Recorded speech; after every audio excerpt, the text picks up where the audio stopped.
നമസ്കാരം. ഗൾഫ് ഫോക്കസിലേക്ക് എല്ലാ പ്രേക്ഷകർക്കും സ്വാഗതം. ഞാൻ പ്രജിൻ സി കണ്ണൻ. വിശദമായ റിപ്പോർട്ടുകളിലേക്ക്. യമനിൽ ജയിലിൽ കഴിയുന്ന നിമിഷപ്രിയയുടെ കാര്യത്തിൽ ചെയ്യാൻ കഴിയുന്നതെല്ലാം ചെയ്തുവെന്ന് കാന്തപുരം AP അബൂബക്കർ മുസ്ലിയാർ. ആദ്യം വധശിക്ഷ നീട്ടിവെച്ചു, പിന്നീട് റദ്ദു ചെയ്തു. ഞങ്ങളുടെ പണി അതോടെ കഴിഞ്ഞു. ഇനി സർക്കാരാണ് വേണ്ടതൊക്കെ ചെയ്യേണ്ടതെന്നും കാന്തപുരം പറഞ്ഞു. അതൊന്നിപ്പോ നമുക്ക് ഇവിടെ എന്തുകൊണ്ട് പറയാൻ കഴിയില്ല. ആദ്യം ഒരു ദിവസത്തേക്ക് നീട്ടി, പിന്നീട് അത് റദ്ദു ചെയ്തു. ഞങ്ങളെ പണി അതോടുകൂടി കഴിഞ്ഞു. ഇനി നമ്മുടെ ഗവൺമെന്റാണ് അതിന് വേണ്ടതൊക്കെ ചെയ്യേണ്ടത്.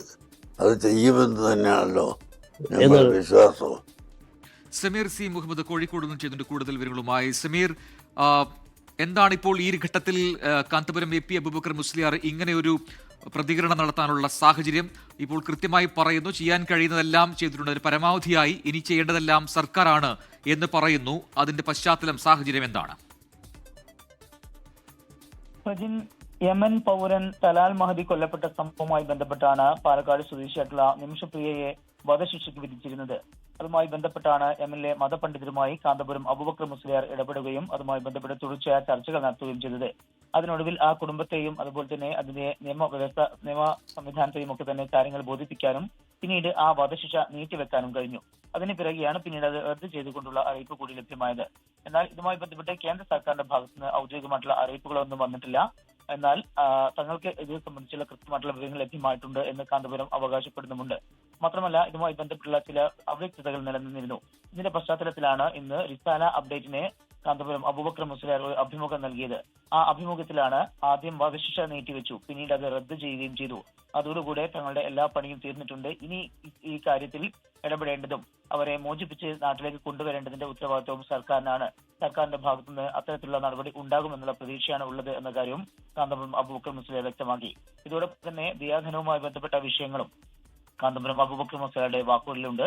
അങ്ങനെ ദിയാധനം സ്വീകരിച്ചുകൊണ്ട് ആ കുടുംബം പൂർണ്ണമായും അതിന്റെ മോചനവുമായി ബന്ധപ്പെട്ട കാര്യങ്ങൾക്ക് കടക്കുകയാണ് എങ്കിൽ ആ ദിയാധനം ശേഖരിക്കുന്നതിനും അതുമായി ബന്ധപ്പെട്ടുള്ള കാര്യങ്ങളുമായിട്ട് മുന്നോട്ട് പോകുന്നതിനും തങ്ങൾ ഒരുക്കമാണ്. അതിന് എല്ലാവരുടെയും പിന്തുണ ഉണ്ടാകണം എന്ന കാര്യം കൂടി കാന്തപുരം അബൂബക്കർ മുസ്ലിയാർ പറയുന്നുണ്ട്. പ്രജിൻ. സമീർ സി മുഹമ്മദാണ് വിശദാംശങ്ങൾ നൽകിയത് കോഴിക്കോട് നിന്നും.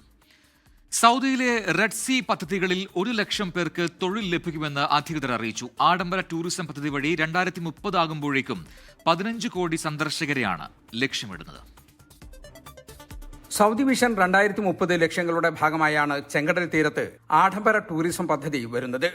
റിസോർട്ടുകളും ഹോട്ടലുകളും വില്ലകളും വിമാനത്താവളവും ഉൾപ്പെടെ നിരവധി പദ്ധതികൾ റെഡ് സീ മെഗാ പ്രോജക്റ്റിൽ അടങ്ങിയിട്ടുണ്ട്. ലോകത്തിലെ ഏറ്റവും വലിയ വിനോദസഞ്ചാര കേന്ദ്രങ്ങളിലൊന്നായി മാറാൻ പോകുന്ന പദ്ധതി വഴി 2030 ആകുമ്പോഴേക്കും 1 ലക്ഷത്തിലേറെ പേർക്ക് തൊഴിൽ ലഭിക്കുമെന്ന് ടൂറിസം വകുപ്പ് അറിയിച്ചു. സ്വകാര്യ വിദേശ നിക്ഷേപകർക്ക് വിപുലമായ അവസരം കൂടി നൽകുന്നതാണ് റെഡ് സീ പദ്ധതി. 2030ഓടെ 15 കോടി സന്ദർശകരെയാണ് പ്രതീക്ഷിക്കുന്നത്. GDPയിലേക്ക് ടൂറിസം മേഖലയുടെ സംഭാവന 10% വർദ്ധിക്കുന്ന രീതിയിലാണ് പദ്ധതി തയ്യാറാക്കിയിരിക്കുന്നത്. പദ്ധതികളിൽ പലതും ഇതിനകം നിർമ്മാണം പൂർത്തിയാകുകയും സന്ദർശകർക്ക് തുറന്നുകൊടുക്കുകയും ചെയ്തിട്ടുണ്ട്. ചെറുദ്വീപുകളും ഷൈബാര, അമാല, ഡെസേർട്ട് റോക്ക്, നുജുമ തുടങ്ങിയ റിസോർട്ടുകളും ഇതിനകം ലോകശ്രദ്ധ നേടിയ പദ്ധതികളാണ്. ജലീൽ കണമകലം, 24 ജിദ്ദ. കുവൈറ്റിൽ രാജ്യവ്യാപകമായി നടന്ന സുരക്ഷാ പരിശോധനയിൽ തൊഴിൽ താമസ നിയമങ്ങൾ ലംഘിച്ച 258 പ്രവാസികൾ കസ്റ്റഡിയിലായി. വിസ കാലാവധി തീർന്നവർ, വിവിധ കേസുകളിൽ അന്വേഷണം നേരിടുന്നവർ, കാണാതായതായി തൊഴിലുടമകൾ നൽകിയ കേസുകൾ നേരിടുന്നവർ തുടങ്ങിയവരാണ് പിടിയിലായവരിൽ ഭൂരിഭാഗവുമെന്ന് ആഭ്യന്തര മന്ത്രാലയം വ്യക്തമാക്കി. രാജ്യത്തെ എല്ലാ ഗവർണറേറ്റുകളിലും പരിശോധന നടന്നു.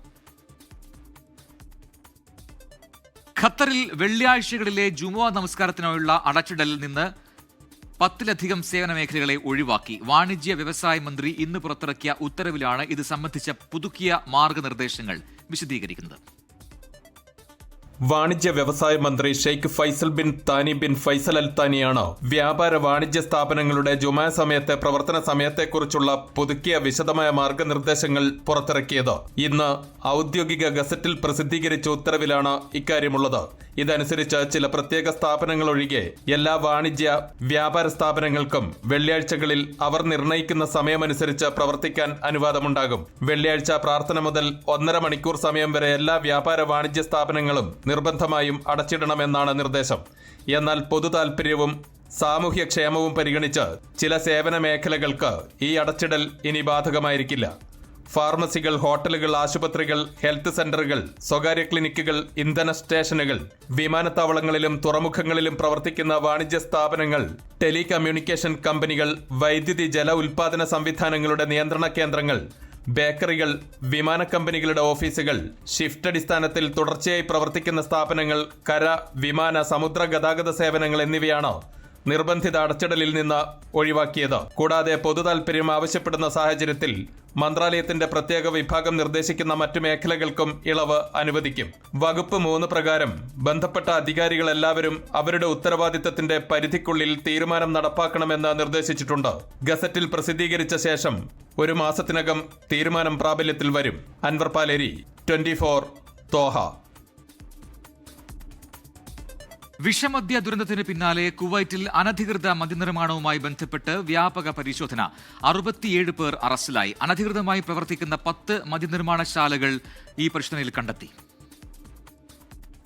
മെത്തനോൾ കലർന്ന മദ്യത്തിന്റെ ഉപയോഗം മൂലം കഴിഞ്ഞ ദിവസങ്ങളിൽ ഏഷ്യൻ വംശജരിൽ വിഷബാധയും മരണവും സംഭവിച്ചതിനെ തുടർന്നാണ് അനധികൃത മദ്യനിർമ്മാണ കേന്ദ്രങ്ങൾ കണ്ടെത്തുന്നതിനായുള്ള ശക്തമായ പരിശോധനകൾ ആരംഭിച്ചത്.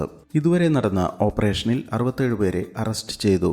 അറസ്റ്റിൽ ആയവരിൽ ഇന്ത്യ, ബംഗ്ലാദേശ്, നേപ്പാൾ പൗരന്മാർ ഉൾപ്പെടുന്നതായി റിപ്പോർട്ടുകൾ സൂചിപ്പിക്കുന്നു.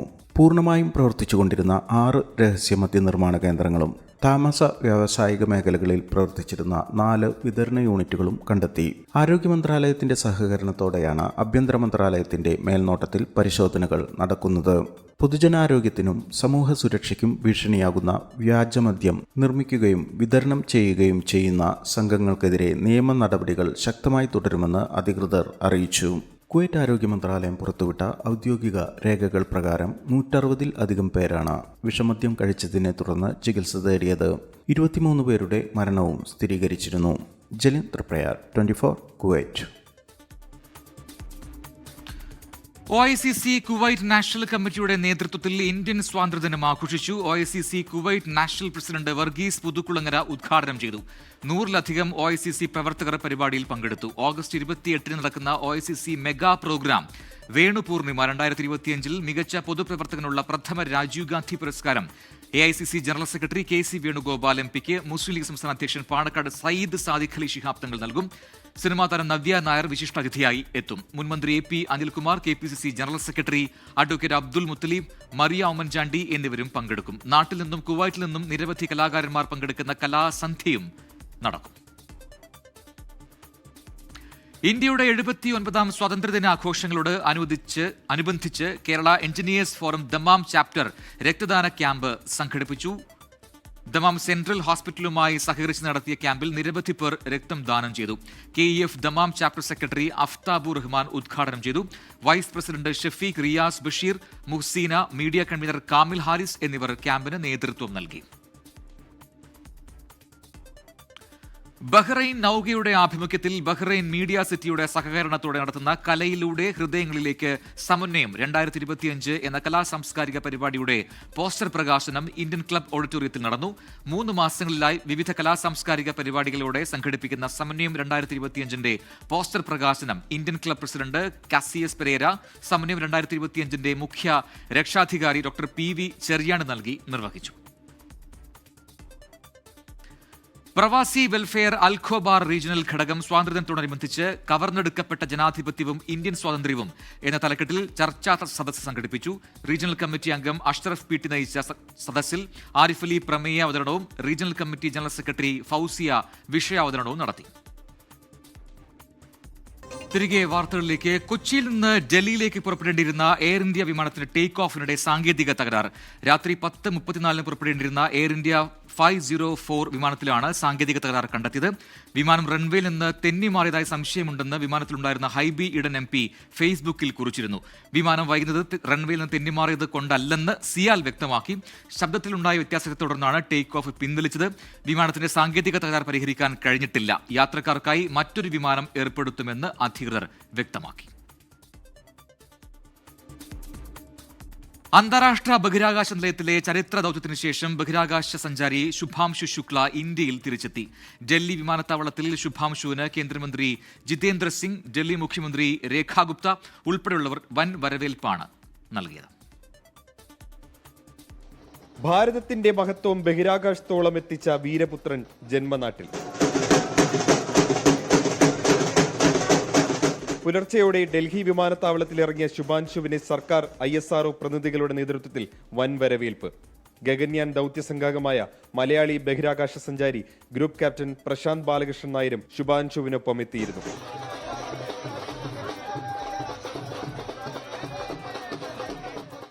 ഡൽഹിയിൽ തുടരുന്ന ശുഭാംശു പ്രധാനമന്ത്രി നരേന്ദ്രമോദിയുമായി കൂടിക്കാഴ്ച നടത്തും. ശേഷം സ്വദേശമായ ലക്നൌവിലേക്ക് മടങ്ങും. ഓഗസ്റ്റ് 22, 23 തീയതികളിൽ ഡൽഹിയിൽ നടക്കുന്ന ദേശീയ ബഹിരാകാശ ദിന ആഘോഷ പരിപാടികളിലും ശുഭാംശു മുഖ്യ അതിഥിയാകും. 24 ഡൽഹി. കേരളത്തിൽ ശക്തമായ മഴ തുടരുമെന്ന് കേന്ദ്ര കാലാവസ്ഥാ വകുപ്പ്. കനത്ത മഴയുടെ പശ്ചാത്തലത്തിൽ തൃശൂർ ജില്ലയിൽ മുഴുവൻ വിദ്യാഭ്യാസ സ്ഥാപനങ്ങൾക്കും നാളെ അവധി പ്രഖ്യാപിച്ചിട്ടുണ്ട്. 9 ഡാമുകളിൽ റെഡ് അലേർട്ട് പ്രഖ്യാപിച്ചു. ബംഗാൾ ഉൾക്കടലിൽ ആന്ധ്ര ഒഡീഷ തീരത്തിന് മുകളിലായി രൂപപ്പെട്ട ന്യൂനമർദ്ദം സംസ്ഥാനത്ത് മഴ അതേ അളവിൽ തുടരാൻ ഇടയാക്കുമെന്ന് കേന്ദ്ര കാലാവസ്ഥാ വകുപ്പ് പ്രവചിക്കുന്നു. ഇന്ന് കണ്ണൂർ, കാസർഗോഡ്, വയനാട് ജില്ലകളിലാണ് ഓറഞ്ച് അലർട്ട് നിലനിൽക്കുന്നത്. എറണാകുളം, ഇടുക്കി, തൃശൂർ, പാലക്കാട്, മലപ്പുറം, കോഴിക്കോട് ജില്ലകളിൽ യെല്ലോ മുന്നറിയിപ്പും നിലവിലുണ്ട്. കനത്ത മഴ തുടരുന്ന സാഹചര്യത്തിൽ നാളെ തൃശൂർ ജില്ലയിലെ എല്ലാ വിദ്യാഭ്യാസ സ്ഥാപനങ്ങൾക്കും അവധിയാണ്. കക്കി ആനത്തോട് ഡാം തുറന്നതോടെ പമ്പാ നദിയിലെ ജലനിരപ്പ് ഉയർന്നു. പമ്പാ സ്നാനത്തിനും ഭക്തർക്ക് നിയന്ത്രണമുണ്ട്. വയനാട് ബാണാസുര അണക്കെട്ട് തുറന്നതോടെ കരമാൻതോട്, പനമരം പുഴയുടെ തീരത്തുള്ളവർക്ക് ജാഗ്രതാ നിർദ്ദേശം നൽകി. തെന്മല, കല്ലട ഡാമും തുറന്നു. 24 തിരുവനന്തപുരം. തിരുവനന്തപുരം ശ്രീ പത്മനാഭസ്വാമി ക്ഷേത്രത്തിലെ കമ്പ്യൂട്ടർ ഹാക്ക് ചെയ്തു. സെർവറിൽ സൂക്ഷിച്ച ഡേറ്റയിൽ മാറ്റം സംഭവിച്ചതായി വിവരമുണ്ട്. അഡ്മിനിസ്ട്രേറ്റീവ് ഓഫീസർ സൈബർ പോലീസിൽ പരാതി നൽകി. ഈ കഴിഞ്ഞ 13-നാണ് പരാതി നൽകിയത്. തിരുവനന്തപുരം സിറ്റി സൈബർ പോലീസ് അന്വേഷണം തുടങ്ങി. രാഹുൽ ഗാന്ധിയുടെ വോട്ട് കൊള്ള ആരോപണം തള്ളി തെരഞ്ഞെടുപ്പ് കമ്മീഷൻ. കമ്മീഷന്റെ വിശ്വാസ്യത തകർക്കാൻ ശ്രമം നടക്കുകയാണെന്ന് മുഖ്യ തെരഞ്ഞെടുപ്പ് കമ്മീഷണർ ആരോപിച്ചു. സത്യവാങ്മൂലം സമർപ്പിച്ചില്ലെങ്കിൽ ആരോപണങ്ങൾ അടിസ്ഥാനരഹിതമായി കണക്കാക്കുമെന്നും രാഹുൽ ഗാന്ധി മാപ്പ് പറയണമെന്നും മുഖ്യ തെരഞ്ഞെടുപ്പ് കമ്മീഷണർ ജ്ഞാനേഷ് കുമാർ ആവശ്യപ്പെട്ടു. തെരഞ്ഞെടുപ്പ് കമ്മീഷന്റെ ഡേറ്റ തെറ്റായി വ്യാഖ്യാനിച്ചാണ് ആരോപണമെന്നാണ് ജ്ഞാനേഷ് കുമാർ ചൂണ്ടിക്കാട്ടിയത്. തദ്ദേശ സ്ഥാപനങ്ങൾ നമ്പർ നൽകാത്തതിനാൽ 0 നമ്പറുള്ള നിരവധി പേർ രാജ്യത്തുണ്ട്. വോട്ടർ പട്ടികയിൽ 2 പേരുണ്ടെങ്കിൽ വോട്ടേഴ്സ് അപരാധിയാകുമോ എന്ന് കമ്മീഷൻ ചോദിച്ചു. തെരഞ്ഞെടുപ്പ് കഴിഞ്ഞതിനു ശേഷം ആരോപണം ഉന്നയിക്കുന്നതിന് പിന്നിലെ ലക്ഷ്യം ജനങ്ങൾക്ക് മനസ്സിലാകുമെന്നാണ് ജ്ഞാനേഷ് കുമാർ വാർത്താസമ്മേളനത്തിൽ പറഞ്ഞത്. वोट चोरी जैसे गलत शब्दों का इस्तेमाल करके जनता को गुमराह करने का असफल प्रयास किया जाए भारत के संविधान का अपमान नहीं तो और क्या है। कुछ मतदाताओं द्वारा दोहरे मतदान के आरोप लगाए गए, सबूत मांगने पर जवाब नहीं मिला। ऐसे मिथ्या आरोपों से न तो चुनाव आयोग डरता है और न ही कोई मतदाता। ആരോപണങ്ങൾ ഇന്ത്യൻ ഭരണഘടനയോടുള്ള അവഹേളനമാണ്. 7 ദിവസത്തിനകം സത്യവാങ്മൂലം സമർപ്പിച്ചില്ലെങ്കിൽ ആരോപണം അടിസ്ഥാനരഹിതമായി കണക്കാക്കും. വോട്ട് കൊള്ള പോലുള്ള അനാവശ്യ പദപ്രയോഗങ്ങൾ കൊണ്ട് തെരഞ്ഞെടുപ്പ് കമ്മീഷനോ വോട്ടർമാരോ ഭയപ്പെടില്ല. രാഹുൽ ഗാന്ധി വോട്ടർമാരുടെ ഫോട്ടോ ഉപയോഗിച്ച് സ്വകാര്യതാ ലംഘനം നടത്തിയെന്നും കമ്മീഷൻ ആരോപിച്ചു. हमने कुछ दिन पहले देखा कि कई मतदाताओं की फोटो उनकी अनुमति के बिना मीडिया के समक्ष रखी गई, उनके ऊपर आरोप लगाए गए, उनका इस्तेमाल किया गया. വോട്ടർ പട്ടിക പരിഷ്കരണവുമായി മുന്നോട്ടു പോകും. അടുത്ത ഘട്ടം പശ്ചിമബംഗാളിലും തമിഴ്നാട്ടിലുമെന്നും തെരഞ്ഞെടുപ്പ് കമ്മീഷൻ അറിയിച്ചു. നുഴഞ്ഞുകയറ്റക്കാരെ വോട്ട് ചെയ്യാൻ അനുവദിക്കില്ല എന്നും വാർത്താ സമ്മേളനത്തിൽ ജ്ഞാനേഷ് കുമാർ പ്രഖ്യാപിച്ചു. 24 ഡൽഹി. തിരഞ്ഞെടുപ്പ് കമ്മീഷനെതിരെ വിമർശനം ശക്തമാക്കി കോൺഗ്രസ് നേതാവ് രാഹുൽ ഗാന്ധി. മഹാരാഷ്ട്രയിലും ബീഹാറിലും വോട്ട് കൊള്ള നടന്നുവെന്ന് രാഹുൽ ഗാന്ധി വീണ്ടും ആരോപിച്ചു. BJP മന്ത്രിസഭയിലെ അംഗത്തെപ്പോലെയാണ് തെരഞ്ഞെടുപ്പ് കമ്മീഷൻ വാർത്താ സമ്മേളനം നടത്തിയതെന്ന് ലോക്സഭാ തെരഞ്ഞെടുപ്പിൽ തൃശൂരിലെ LDF സ്ഥാനാർത്ഥിയായിരുന്ന VS സുനിൽകുമാർ പറഞ്ഞു.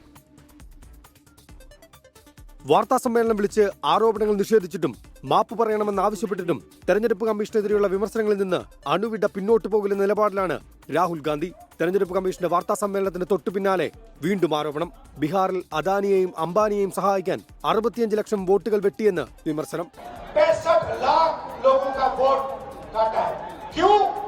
अदानी और अंबानी की मदद करने के लिए कि वो आपका पूरा का पूरा धन आपसे चोरी करें। തെരഞ്ഞെടുപ്പ് കമ്മീഷന്റെ കഴിവില്ലായ്മയും പക്ഷപാതവും തുറന്നു കാട്ടപ്പെട്ടെന്ന് ജയറാം രമേശ് തുറന്നടിച്ചു. ഭീഷണിക്ക് പകരം അന്വേഷണം നടത്താൻ കമ്മീഷൻ തയ്യാറാകണമെന്നും ജയറാം രമേശ് ആവശ്യപ്പെട്ടു. BJP നേതാവിനെ പോലെയാണ് മുഖ്യ തെരഞ്ഞെടുപ്പ് കമ്മീഷണർ ജ്ഞാനേഷ് കുമാർ സംസാരിച്ചതെന്ന് കോൺഗ്രസ് നേതാവ് പവൻ ഖേര. തെരഞ്ഞെടുപ്പ് കമ്മീഷന്റെ വാർത്താ സമ്മേളനത്തിൽ കണ്ടത് രാഷ്ട്രീയ പ്രസ്താവന മാത്രമെന്ന് തൃശൂരിൽ LDF സ്ഥാനാർത്ഥിയായിരുന്ന VS സുനിൽകുമാർ. അതൊരു സ്വതന്ത്ര ഒരു ഭരണഘടനാ സ്ഥാപനത്തിൻ്റെ ഭാഗത്തുനിന്നും വരുന്നൊരു വിശദീകരണമായിട്ടല്ല എനിക്ക് തോന്നിയത്. ഇലക്ഷൻ കമ്മീഷൻ നടത്തിയിട്ടുള്ളത് സത്യം പറഞ്ഞാൽ ഒരു പൊളിറ്റിക്കൽ സ്റ്റേറ്റ്മെൻ്റാണ് ഇന്ന് അദ്ദേഹം നടത്തിയത്. തെരഞ്ഞെടുപ്പ് കമ്മീഷൻ നൽകിയ മറുപടി തൃപ്തികരമല്ലെന്നാണ് പ്രതിപക്ഷ നേതാക്കളുടെ പ്രതികരണത്തിൽ നിന്ന് വ്യക്തമാകുന്നത്. News desk 24. തിരികെ വാർത്തകളിലേക്ക്. മഹാരാഷ്ട്ര ഗവർണർ CP രാധാകൃഷ്ണൻ NDAയുടെ ഉപരാഷ്ട്രപതി സ്ഥാനാർത്ഥി. BJP പാർലമെന്ററി ബോർഡ് യോഗത്തിലാണ് തീരുമാനം. വരാനിരിക്കുന്ന തമിഴ്നാട് കേരള തെരഞ്ഞെടുപ്പുകൾ പരിഗണിച്ചാണ് തീരുമാനം എന്നാണ് സൂചന. രാജ്യത്തെ സേവിക്കാൻ അവസരം നൽകിയതിന് നന്ദിയെന്ന് CP രാധാകൃഷ്ണൻ പ്രതികരിച്ചു. സ്ഥാനാർത്ഥി നിർണയത്തിനുള്ള ഇന്ത്യ മുന്നണി യോഗം നാളെ നടക്കും. മഹാരാഷ്ട്ര ഗവർണർ CP രാധാകൃഷ്ണനാണ് ഉപരാഷ്ട്രപതി സ്ഥാനത്തേക്കുള്ള NDAയുടെ സർപ്രൈസ് സ്ഥാനാർത്ഥി. ഇന്ന് ചേർന്ന പാർലമെന്ററി ബോർഡ് യോഗത്തിലാണ് തീരുമാനം.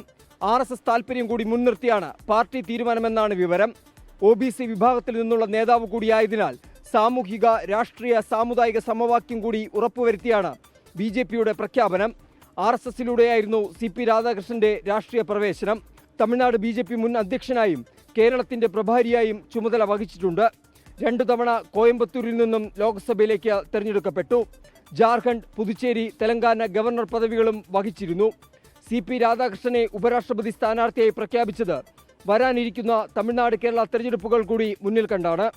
ചൊവ്വാഴ്ച ചേരുന്ന NDA പാർലമെന്ററി പാർട്ടി യോഗത്തിൽ സ്ഥാനാർത്ഥി തീരുമാനം അറിയിക്കും. ഘടകകക്ഷികളുടെ പിന്തുണ ഉറപ്പാക്കിക്കൊണ്ടായിരിക്കും നാമനിർദ്ദേശ പത്രിക നൽകുക. 24 ഡൽഹി. SKN40 ജ്യോതിർഗമയുടെ 3ാം വാരത്തിലെ ബോധവൽക്കരണ പരിപാടികൾ ഇന്ന് നടന്നു. വൈവിധ്യം കൊണ്ടും ജനകീയ പങ്കാളിത്തം കൊണ്ടും ശ്രദ്ധേയമായിരുന്നു പരിപാടി. ലഹരി മാഫിയയുടെ പിടിയിൽ നിന്ന് കേരളത്തെ മോചിപ്പിക്കാൻ ലക്ഷ്യമിട്ടുള്ളതാണ് ജ്യോതിർഗമയ.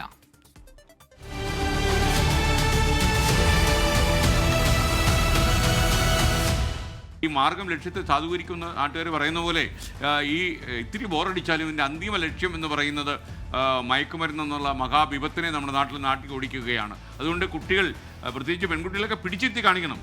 TV കാണിക്കുന്ന വീട്ടിലൊരു ഒരു വിപ്പ് കൊടുക്കണം, അല്ലേ? നിയമസഭയിലൊക്കെ സംഭവിക്കുന്നില്ലേ, ഒരു വിപ്പ് കൊടുക്കണം.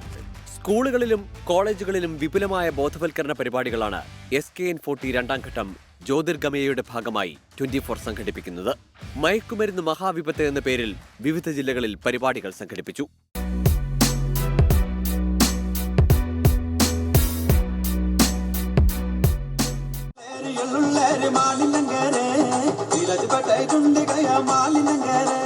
ഞങ്ങളെല്ലാം വളരെ ജാഗ്രതയോടെ നിങ്ങൾ തരുന്ന ഓരോ പരാതിയും അതീവ ഗൗരവത്തോടെ ഡിപ്പാർട്ട്മെന്റ് എടുക്കുന്നതാണ്.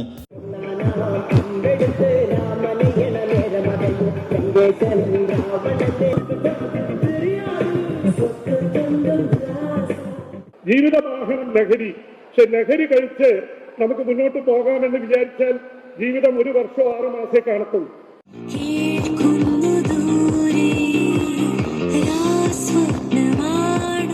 സ്കൂളിലും നമ്മൾ പാരൻസ്, ഇപ്പോൾ ടീച്ചേഴ്സാണ് ഈ സമൂഹത്തെ വാർത്തെടുക്കുന്ന പ്രധാന പങ്ക് വഹിക്കേണ്ടത്. അപ്പോൾ അവർ തന്നെ അവർക്കൊന്ന് ഫ്രീ ആൻഡ് ഫെയർ ആയിട്ട് ഒരു ജോലി ചെയ്യാനുള്ള സാഹചര്യങ്ങൾ നമ്മൾ ഒരുക്കി കൊടുക്കാറുണ്ട്. മയക്കുമരുന്നിനെതിരെ പോരാട്ടം നയിക്കുന്നവരും ലഹരിയിൽ നിന്ന് മുക്തി നേടിയവരും ലഹരി വിമോചന ക്ലാസുകൾ നയിക്കുന്നവരുമെല്ലാം പരിപാടിയുടെ ഭാഗമായി.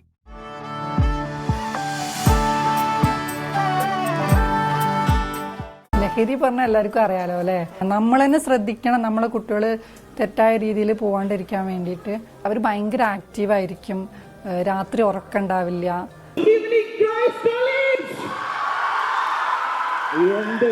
ഇത്ര സൂപ്പറായിരുന്നു നിങ്ങള്.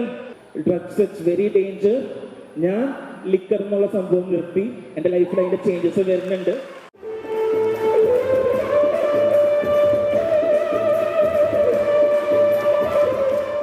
ലഹരിയിലേക്ക് വിദ്യാർത്ഥികൾ വീഴാതിരിക്കാൻ കായിക വിനോദങ്ങൾക്കും കൃഷിക്കും സംഗീതത്തിനുമുള്ള പ്രാധാന്യം ഊട്ടിയുറപ്പിക്കുന്നതായിരുന്നു ഈ ആഴ്ചത്തെ ജ്യോതിർഗമയ.